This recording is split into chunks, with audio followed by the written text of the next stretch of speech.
Damos la bienvenida en el estudio de los desayunos de 24 horas a Íñigo Salvador. Él es el Procurador General del Estado. Doctor, buenos días y bienvenido a nuestro programa. Muchísimas gracias. Bueno, quisiera preguntarle primero cómo está su labor. Ha asumido recién ese despacho. ¿Cómo lo ha encontrado? Usted ya ha planteado algunas cosas que hay que hacer, como por ejemplo un examen especial a los 10 años de Diego García. ¿Cuál es su evaluación inicial al llegar a este despacho? Gracias, Janet. Hoy se cumple justo una semana de que yo he asumido funciones ante la Asamblea Nacional. Lo primero que he hecho es formar mi equipo. Después, como usted bien ha mencionado, después de 10 años de la administración del anterior procurador, tenía que llegar yo con gente de mi absoluta confianza. No que haya encontrado particularmente ningún tipo de, ¿qué diría yo?, lealtades acérrimas al anterior procurador, pero creo que es una cuestión de seguridad personal, de saber que llego con gente de absoluta confianza para que no haya, qué sé yo, filtraciones de información, que es lo que se teme, pero básicamente para imprimirle a mi gestión un carácter diferente, un carácter de absoluta transparencia en contraste con el perfil bajo que manejó el anterior procurador. Y una nueva dinámica en el trabajo. Entonces, cada uno de los directores nacionales, que son los principales directivos de la Procuraduría General del Estado, formará bajo esa tónica su propio equipo con la gente de Procuraduría, que es gente muy bien capacitada. La Procuraduría, sin duda, es una institución de mucho prestigio y muy profesional. ¿Qué es lo que esperaría usted que salga como resultado de ese examen especial que usted ha solicitado los últimos 10 años de Diego García? Le voy a ser sincero, yo espero que no salga nada. Yo espero que todo se haya hecho bien. Exacto. Y el propósito del examen es justamente ese, determinar una especie de línea de base, de modo que yo sepa en qué terreno piso para mi nueva gestión. Pero si algo surgiera, obviamente tendré que alertar a las instancias correspondientes, dependiendo del tipo de gravedad o de responsabilidad que se establezca en los exámenes de la Contraloría General del Estado. Justamente hemos tenido conversaciones con el señor Contralor y estamos comenzando a trabajar conjuntamente, no solamente en este tema específico del examen especial, sino también en otros temas, como uno del que si quiere podemos hablar, que es el tema de las reformas legales necesarias para dar a ambas instituciones, Contraloría y Procuraduría, un poquito más de efectividad en la gestión de perseguir, especialmente la Procuraduría, una vez que se establecen responsabilidades penales, intervenir como acusador particular de ser el caso. ¿Usted podría ser un poco más puntual qué tipo de reformas, recuérdenos, qué reformas se necesitan para que usted desde la Procuraduría pueda cumplir con esa labor que usted acaba de decir? Una reforma concreta, a ver, primero le cuento, la Procuraduría General del Estado, de acuerdo con la Constitución, aparte de sus tradicionales funciones, tiene la de proponer iniciativas legales. Esto la Procuraduría no lo ha hecho. De hecho, en los últimos 10 años todos sabemos que el grueso de la iniciativa legislativa estaba en el Ejecutivo. Yo pienso que la Procuraduría debería retomar esta actividad y una de las cosas que pienso hacer es, de hecho ya estamos tomando los pasos, es crear una dirección nacional, como todas las otras direcciones misionales, para la iniciativa legislativa. Y una reforma muy concreta con la cual vamos a iniciar esta actividad legislativa o de propuesta de ley a la Asamblea Nacional es la de recuperar para la Procuraduría General del Estado y para la Contraloría el control previo de legalidad de los contratos públicos. Yo particularmente creo que una de las razones por las cuales ha cundido la corrupción en estos últimos años es porque no había estas instancias de control desde los primeros momentos de la contratación. Se eliminaron. Se eliminaron con la Ley Orgánica del Servicio de Contratación Pública.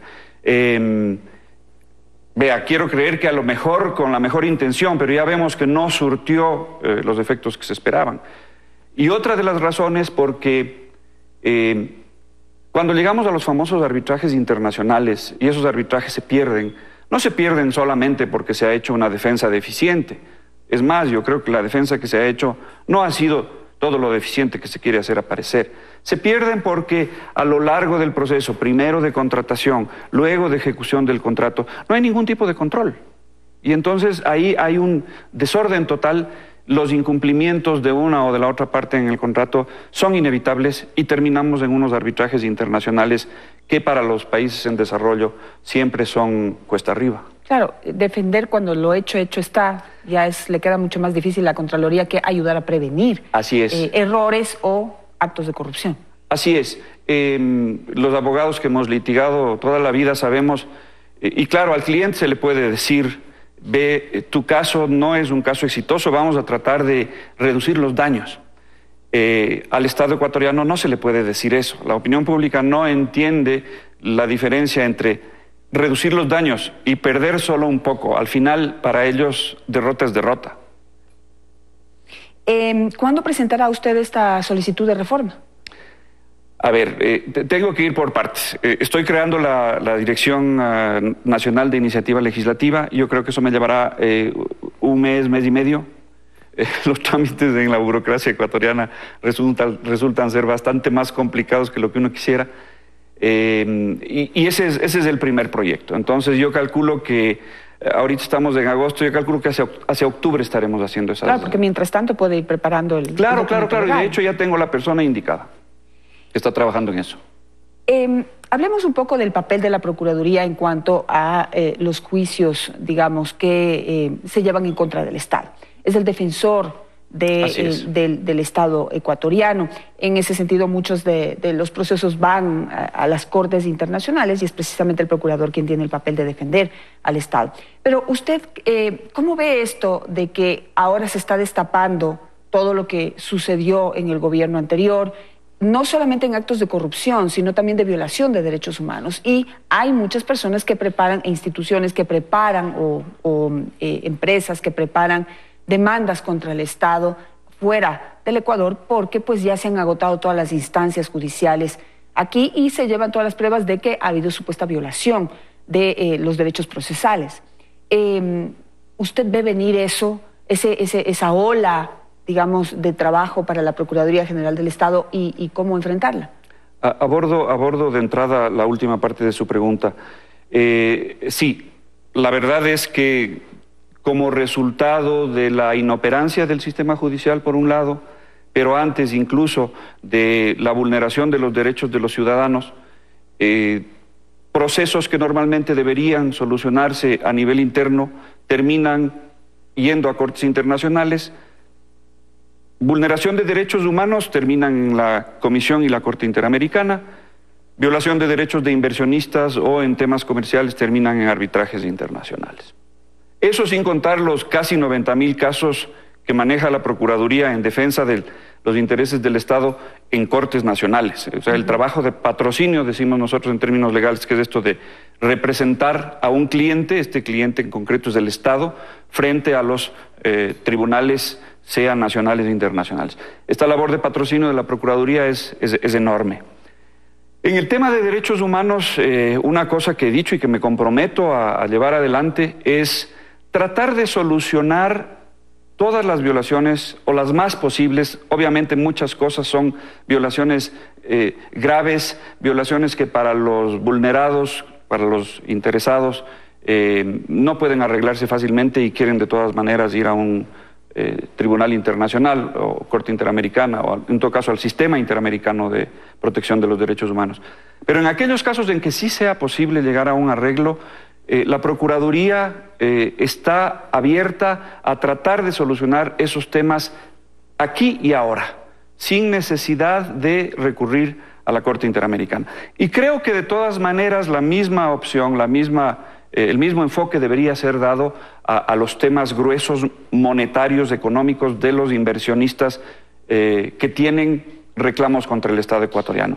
¿Por qué no solucionar las cosas directamente en sede nacional y evitar, primero, que el tema se catapulte a 3, 4, 5 años más adelante, con ingentes gastos de defensa, con estudios jurídicos internacionales y sobre todo con indemnizaciones cuantiosísimas que tratadas internamente podrían reducirse sustancialmente? Entonces creo que Más allá del hecho de que tenemos que hacer más eficiente y más confiable nuestro sistema judicial, pero Janet, incluso más allá de eso, tenemos que ser más eficientes en la suscripción, negociación y administración de los contratos para no incumplirlos, de modo que no se nos demande. Pero si llegamos a ser demandados del sistema de administración de justicia, tiene que ser verdaderamente justo, tiene que ser verdaderamente eficiente, para que estos temas no tengan que ir a tribunales internacionales, donde, como he dicho, la cosa siempre es mucho más cuesta arriba. Ahora, lo que usted ha dicho puede abrir una puerta que también le va a generar un volumen de trabajo inesperado, pero yo digo, el Estado no puede negarse a hacer lo que tiene que hacer para proteger los intereses del mismo. ¿Qué tienen que hacer las personas para poder tomarle la palabra y tratar de arreglar las cosas aquí para no tener que llevar el nombre de nuestro país a cortes internacionales y mancharlo de diferentes formas al decir que somos un Estado violador de derechos, por ejemplo? Claro, claro. Bueno, el sistema jurídico ecuatoriano tiene una serie de modalidades para solucionar esos temas.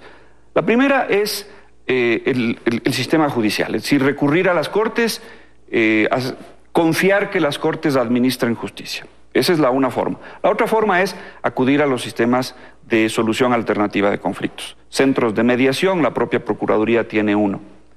Pero si es que no se sienten satisfechos con la administración de justicia que ellos les brindan, y entonces a la Procuraduría le toca defender posibles demandas en tribunales internacionales, acudan a la Procuraduría a través del centro de mediación, y ahí trataremos de solucionar esos temas antes de que vayan a tribunales internacionales. O sea, podrían ir hoy, digamos, a la Procuraduría y pedir una audiencia, una cita. Previamente ellos podrían, incluso antes de recurrir a los tribunales nacionales, podrían intentar una instancia de mediación en cualquiera de los centros de mediación. Si eso no da resultado, tribunales, y luego, sí, Procuraduría General del Estado pueden ir y hacerse presentes en el propio centro de mediación o mandar una solicitud de inicio de mediación. El Estado concurrirá a todas las solicitudes de mediación y en función de... Porque otra cosa que es interesante es que a través de una mediación se puede lograr acuerdos parciales, es decir, podría ser que no se llegue a un acuerdo sobre la totalidad de la disputa. Eso a lo que no se llegue podría ser parte de un dictamen de un tribunal internacional, pero solo eso. Todo lo demás habrá quedado solucionado. Claro. Doctor, ¿y qué hacer con los casos de corrupción? ¿Cuál es el papel de la Procuraduría? Como usted dice, pues diplomáticamente dice que Diego García manejó un bajo perfil. Yo pienso que en muchas cosas hizo el loco y no actuó como debía para evitar la corrupción que hoy estamos develando y enfrentando. En ese sentido, ¿cuál es el papel de la Procuraduría y qué hacer de aquí en adelante para acompañar esa decisión del presidente de la República, Lenín Moreno, de echarle un bisturí a fondo a la corrupción? ¿La Procuraduría puede o debe de inicio, digamos, defender al Estado y denunciar a los corruptos? Verá, no le corresponde a la Procuraduría, a menos que el caso fuera un caso interno de corrupción dentro de la Procuraduría. Normalmente el mecanismo es el siguiente. Contraloría General del Estado realiza un examen y establece las responsabilidades y levanta las alertas. Notifica a la Fiscalía General del Estado. La Fiscalía inicia el proceso. Si es que en ese proceso, usted me pone el caso de los temas de corrupción, hay un perjuicio para el Estado, un perjuicio económico, la Procuraduría General del Estado interviene como acusador particular. Es decir, el Estado ecuatoriano se hace presente en ese juicio y dice, aquí hay unos dineros del Estado ecuatoriano que han sido mal habidos, mal administrados. El Estado acusa particularmente al exfuncionario tal, para que en caso de que la sentencia sea condenatoria, esos dineros vuelvan al Estado ecuatoriano. Es lo que hizo el procurador anterior en el caso del juicio contra el señor Glass, en el que lamentablemente la Procuraduría cometió el error garrafal de llegar tarde a una de las audiencias y se declaró abandonada la acusación particular. Ese es un tema que no permitiremos que ocurra.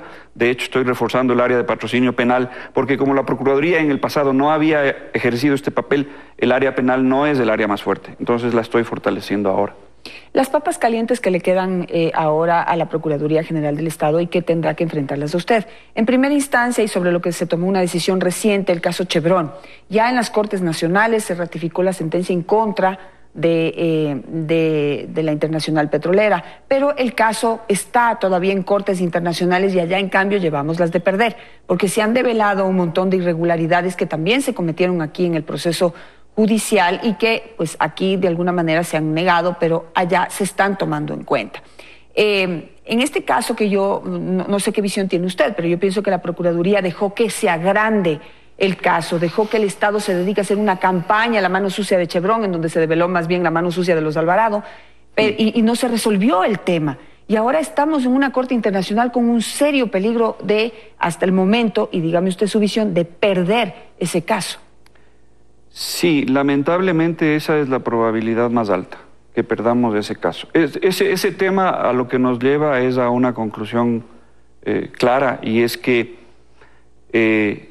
por más publicidad, por más propaganda, por más campaña de comunicación que se haga en torno a un tema, las consideraciones que toma en cuenta un tribunal internacional son otras, y esa plata utilizada en todas estas campañas termina siendo plata perdida. Yo creo que aquí hay que ser absolutamente francos, y esa es otra de las tónicas que pretendo imprimir a la gestión en la Procuraduría.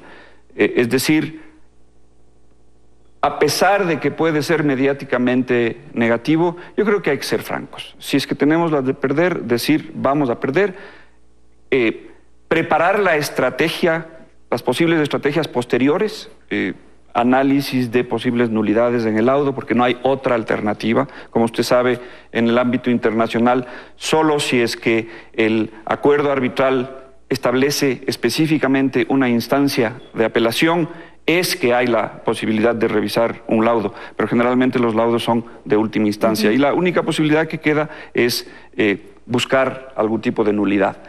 Pero siempre eso es cuesta arriba, de modo que yo creo que aquí hay que, en este preciso momento me encuentro haciendo con mi equipo un análisis, una evaluación de cuáles son las posibilidades en cada uno de los diferentes arbitrajes que están pendientes todavía, para planteárselas al presidente de la República y ver cómo abordamos conjuntamente el tema, incluso en términos de comunicación, porque la verdad es que lo que se nos viene no es nada agradable. Estamos hablando del caso Chevron, y nos puede mencionar otros casos que a usted le preocupan. Sí, pero prefiero no referirme a casos específicos, Janet. Son algunos, son complejos, están sujetos a la obligación de confidencialidad, de modo que respecto a eso, mientras no tengamos el laudo, preferiría no pronunciarme al respecto. Me voy a quedar con eso. Muchísimas gracias, señor procurador, por estar esta mañana con nosotros. Le agradezco mucho. A seguir muy de cerca lo que usted haga, y pues abierto el espacio para que usted pueda exponerle al país. Le agradezco muchísimo, estaré aquí todas las veces que usted quiera. Vamos a una pausa comercial. Al regresar nos acompañará Danilo Silva. Con él hablaremos sobre las reformas a la ley de comunicación. Quédese en Telemazo.